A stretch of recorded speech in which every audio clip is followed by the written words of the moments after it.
d'accordo? Allora, estrarre il maggior profitto possibile dall'essere umano, facendogli fare più ore possibile, pagandogli il meno possibile, ed estrarre il maggior profitto possibile dall'ambiente, trivellandolo, avvelenandolo, bruciandolo. Non abbiamo bisogno di energia elettrica.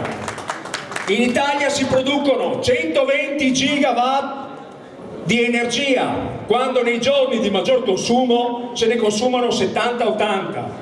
Non abbiamo un'emergenza energia in Italia, non abbiamo un'emergenza immondizie, eppure l'holding dell'immondizia, l'holding dell'energia, una ecomafia ci sta assassinando.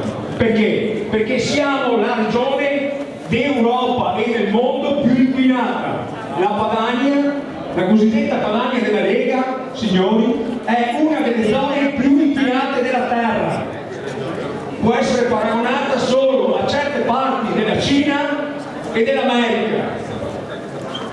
Noi qui non abbiamo bisogno di questa situazione. Nascondono i registri dei tumori, avvelenano terre, acque e tutto per il denaro. Ora, l'inceneritore di Castagnaro costa 20 milioni di euro. Quanti soldi devono prendere? Quanta merda di gallina devono bruciare?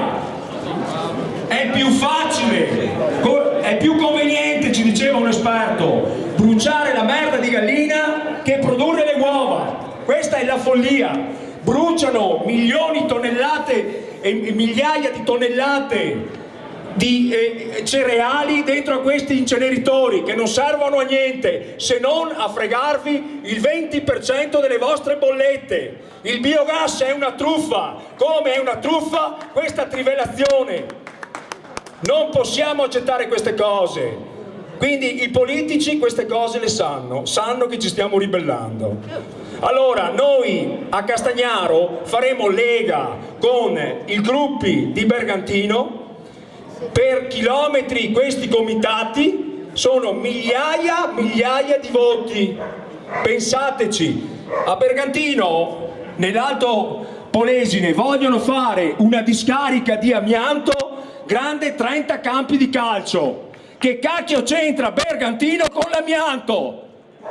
In una zona a grave dissesto idrogeologico. Prendono mazzette, questo è il problema.